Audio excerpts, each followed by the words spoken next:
Pastor, eu quero ser servo de Deus, eu sou um servo de Deus. Hoje em dia se escuta muito sobre isso, de que eu sou servo de Deus, sou servo de Deus.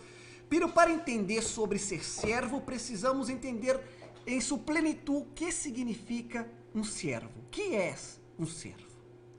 Então, daí entra o capítulo 1. Ele capítulo 1 habla sobre o Senhor e servo. Então, vamos entender primeiro o que é um servo. Ok? Presta atenção, que forte e direto que é este livro. A única diferença entre o servo e o animal de carga era que um tinha raciocínio e o outro não. Mira que profundo que é isso. Mira que... Gente, a única diferença entre um animal de carga e um servo é que um tem raciocínio e o outro não mira. Isso é muito forte, muito profundo. O servo não é nada, em outras palavras, só serve para servir, só serve para estar aí. Aí, seguindo mais, disse assim: de hecho, o servo ou esclavo não tinha la livre disposição de sua persona nem de seus bienes. Tampouco ele direito de exponer sua personalidade e pensamentos, nem de satisfazer seus próprios caprichos. Está mais clara a hora para que você comece a entender a hora o que é um servo? E compara contigo. Compara com quem você é. Compara com quem você tem sido. Uma pessoa exigente, uma pessoa que quer ser sua vontade, uma pessoa que quer elegir tudo, uma pessoa que quer exigir de Deus direitos, pero sim o objetivo de usar esses direitos para servi-lo. Observa se você se enquadra dentro de lo que está escrito. Uma pessoa que não tem nenhuma autoridade sobre seus bienes, uma pessoa que não expõe sua personalidade, é uma pessoa que controla bem seus sentimentos. Ele não expõe seus sentimentos porque não importa quais são seus sentimentos e nem pensamentos, e ele não está aí para satisfazer nenhum de seus caprichos. Mira que profundidade isso. Seguindo mais, habla assim: como normalmente nascia um servo? Qual é a origem dele servo? Vamos entender agora. Ele primeiro você entendeu que ele servo não é nada. Não é nada, não tem direito a nada, não tem direito a realizar nenhuma de suas vontades. Agora vamos entender como que origina, qual é a origem de um servo. A primeira é através da compra. E é aí que nos volvemos servos de Jesus. Porque nós outros, aqueles que são servos de Jesus, é porque fomos comprados. A palavra é comprados.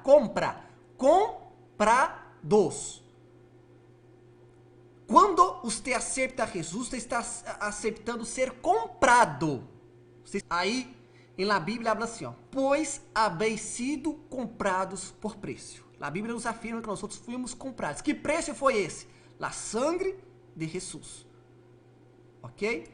Isso quem disse foi Pablo, e Juan também disse assim, e com tu sangue nos has redimido para Deus, nos ha comprado para Deus. A sangue dele Senhor Jesus foi o preço que pagou para sacar-nos de la condição de escravos do inferno, dando-nos a futura condição de reis e sacerdotes de Deus. O maior engano de uno é pensar que é livre aí afuera. Você observa que uno pensa que ter dinheiro, poder elegir. Eu elijo a mulher que quero, o homem que quero, elijo lo que quero trabalhar, elijo viver minha vida a minha maneira. Uno pensa que está sendo sua própria vontade, pero não. Uno está servindo ao diabo, porque tudo isso se vai convertir em sofrimento mais tarde ou mais temprano. Seja sofrimentos a causa de enfermidades, de um matrimônio destruído, ou seja através de problemas espirituais como depressão, aflição. ¿Entendes? Então, todas as eleições que você faz, todas as decisões que você toma basados em seu próprio eu, em sua própria vontade, sem estar basado na Bíblia, na vontade de Deus, todas essas decisões lhe vão levar a servir ao diabo. E como que servimos ao diabo? Com sofrimento, com vazio, com depressão, com ansiedade, com tristeza. Todas estas coisas negativas significam servidumbre hacia o diabo. E quando termino de servir na terra, lhe vou servir a eternidade com sofrimento multiplicado. Entenda, toda decisão que é tomada fora da palavra de Deus, fora da orientação bíblica, me vai conlevar a servir ao diabo com algum nível ou tipo de sofrimento. Por mais que ao princípio não pareça, pero sim será. Ok? Então, a sangre de Cristo foi o primeiro preço pagado. A primeira maneira de comprar é através de preço. Você paga por um servo, ok? A segunda são os prisioneiros de guerra, que também se vuelvem servos, escravos. A terceira é quando você já nasce servo. E aí entra uma explicação interessante, porque o correto seria que todos os servos de Deus também se volveram servos, não? Pero não é isso que vemos com filhos de obreiros e hasta de pastores e obispos. Por mais que eles nascem filhos de servos, eles não são servos de Deus. Eles acabam sendo comprados por ele mundo. A quarta forma era como restituição, ok? Você restitui por algo roubado. Se você roubou, você tem que restituir. E se você não poderia restituir, você se volvia servo da pessoa. Uma maneira de restituir. Ele, ser humano, jamais pode pagar a Deus a deuda por seus pecados, a não ser com sua própria vida, entregando-la a Jesus. Então, não há maneiras.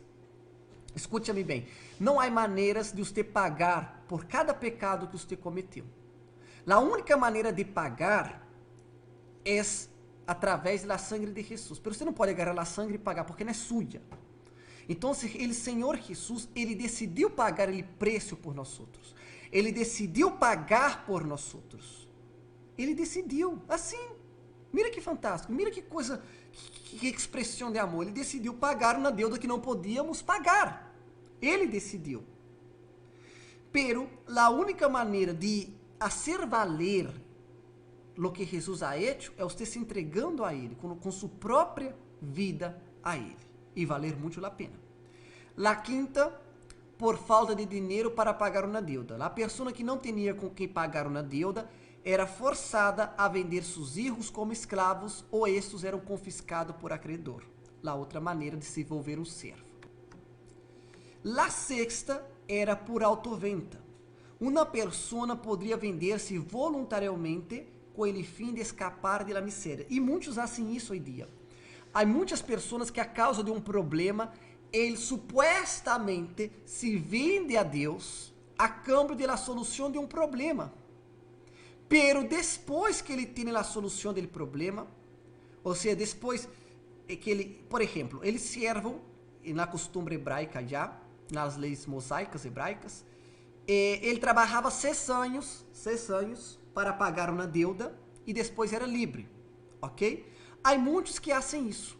Há muitos que, por causa de um problema, miséria, enfermidade, situações difíceis, buscam a Deus, se vendem como servos a Deus, recebem a bendição e depois de um tempo abandonam a fé, abandonam a igreja, saem da igreja.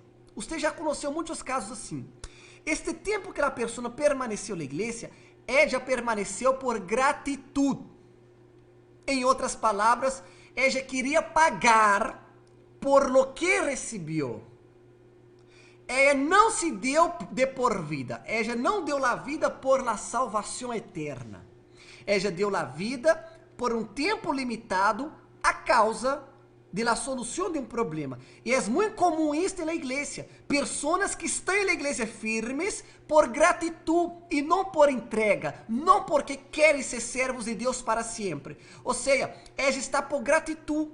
E mais tarde ou mais temprano, ela vai a sair da igreja. Ela vai abandonar a fé. Todo aquele que está na igreja por gratidão, de uma bendição não vai permanecer. É similar a este servo que só está na igreja por gratidão. Uma vez que ele sienta, ele tenha a perspectiva de que já paguei, já estive na igreja, já paguei a Deus, então ele vai sair. Isso inconscientemente, ele não pensa com estas palavras. Mas é muito comum acontecer. Pessoas que foram obedecidas depois de um tempo sair. E outras tantas, pessoas principalmente com grande prosperidade, pensam que a causa de suas altas ofrendas ou de sua servidumbre a Deus, ela tem direito a bendições. Ela tem direito a ser tratada como alguém melhor que as demais. Há muitas pessoas prosperadas que têm este falso pensamento. Eu aporto economicamente à igreja, eu ajudo a igreja, então Deus tem que bendecir-me mais. É justamente este servo que está aí apenas para receber algo a cambio. Nós não. Nós nos entregamos de servos porque reconhecemos o grande amor do Senhor Jesus por nós. Esta é a entrega que temos que fazer. Eu não me envolvi servo a causa da gratidão que fui curado de uma enfermidade. Eu não me envolvi servo a cambio de bendições. Eu me envolvi servo porque eu percebi, eu tive a consciência, me foi revelado o sacrifício de Jesus por mim. E o amor dele é fantástico, é magnífico, que eu quero também amá-lo como ele me amou. Eu quero amá-lo tanto quanto ele me amou. Não é possível, pero eu vou dar toda a minha vida se necessário, e é o que vou fazer, pero quero por lo menos dar um pouquinho que seja, para tentar também representar meu amor por ele. Essa é a maneira correta de servir. E não a causa de bendições por gratidão ou a cambio de querer mais bendições. E a igreja está assim, assim de gente. Que sirve a causa de cambio a bendições ou por gratidão. E se este é o caso, desperta. Desperta, porque está errado. Está errado. Mais tarde ou mais temprano, você vai sair. Então, essa autoventa, ser servo por autoventa, é muito comum e perigoso. Está claro? A sétima e última forma era por meio do rapto, do sequestro. Enfim, são todas estas formas, pero destaquei os pontos mais importantes, não? Qualquer que fosse a forma de aquisição dele servo, de todas estas 7 formas de aquisição dele servo, ele servo não tinha nenhum direito. Você não tem nenhum direito como servo. Solamente obrigações. E isso excluía salários ou qualquer tipo de recompensa. Os senhores davam comida, água e tempo apenas para dormir, com o propósito de recomponer as forças de los servos. Para o trabalho diário. Lo demás era só servir. Não havia hora limite de trabalho e tinham que estar disponíveis para servir a seu Senhor a toda hora e a qualquer momento. Jesus só é Senhor de los que lhe servem. E essa é a vida, claro, é muito mais que isso, pero é similar à vida de um pastor da Igreja Universal. Não há vacações, não há sueldo, não há salário, não há tampouco para nós direito a ter possessões. Não podemos ter um carro, não podemos ter uma casa, não podemos criar possessões. Isso é orientação bem clara a nós. Não temos vacações e não temos dias livres para desfrutar. Quando temos dias livres é para apenas descansar e recobrar forças para seguir trabalhando. Nós temos que trabalhar assim na madrugada, na manhã, se 10 horas, 20 horas, se todo o dia, se um dia sem dormir. Nós, o pastor da Igreja Universal, buscamos viver o mais similar possível à vida de um servo. E é o único mecanismo físico para nunca nos olvidarmos que este é o propósito da vida, servir. Então, por mais que você não se envolva um pastor ou uma esposa, esse tem que ser sua intenção. Esse tem que ser seu objetivo. Você não pode ter hora para servir a Deus. Você não pode descansar da fé. Você não pode ter vacações da fé. Não pode. Agora estamos de quarentena, você deveria estar servindo muito mais. Já que você não tem que trabalhar afuera, deveria estar servindo muito mais. E será que é o que você está fazendo? Uma pergunta bem interessante. Quanto mais você se ha dedicado em ele serviço a Deus? Quanto? Porque ele servo, o único direito que ele tem é comer e dormir. Isso por quê? Para que possa seguir servindo. E toda outra coisa que ele tenha também é apenas para seu trabalho, para seu serviço. Se ele servo tem mais recursos, como por exemplo, poder usar a televisão, poder usar um carro, poder usar quizás meios periodísticos como uma revista, algo, maneiras assim, tudo é para servir melhor. Nada é de ele, nada é para ele. Está claro? Não estou falando que servo é apenas uma função para os pastores e igrejas universais. Estou dizendo que você tem que ser servo. Essa tem que ser sua vida, sua característica. Pero infelizmente, por lo que eu conosco alguns, por lo que já he visto em alguns, não em todos, falta muito esse espírito de servo. Uno quer fazer a sua maneira, quer pôr limites em servir a Deus. Quando ele pastor começa a pedir mais ajuda, ou a igreja necessita de mais aporte de seu tempo, de sua dedicação, uno começa a renegar, uno começa a reclamar, uno começa a pôr excusas. Por quê? Porque não entendeu que ele quer ser servo. Provavelmente ele é um servo de gratidão ou um servo que está a câmbio de bendições. Então você tem que saber ubicar-te bem em que posição de servo você está. É aquele servo que serve por amor e não mide seu esforço, você está disposto a tudo por tudo para servir mais e melhor? Ou você é aquele servo que apenas está a causa de gratidão e a causa de câmbio de bendições? Porque se você é você vai renegar, você vai reclamar, você sempre vai questionar, por que pede mais a mim, os demais não trabalham, os demais não ajudam, você queda mirando a los demais. Essas são características de servos de gratidão e servos que servem a câmbio de bendições. Porque ele servo que serve por amor, quanto mais ele hace, aún é pouco. Ele quer ser mais. É a famosa frase que usamos muito aqui com os chicos, que é: el servo é aquele que não é reconhecido por nada e culpável por tudo. Não é reconhecido por nada, pero sempre é culpável por tudo que sale mal. Sempre. Então, esse tem que ser seu espírito e meu espírito, porque se você tem esse espírito, você avança rápido espiritualmente, você começa a ser útil. Ideias, inspirações, serviços, te apresenta algo de qualidade, ou de qualidade, não sei, algo de qualidade, de maneira... Quando você dá uma ideia, se vê que foi uma inspiração divina, ok? Este foi o capítulo 1.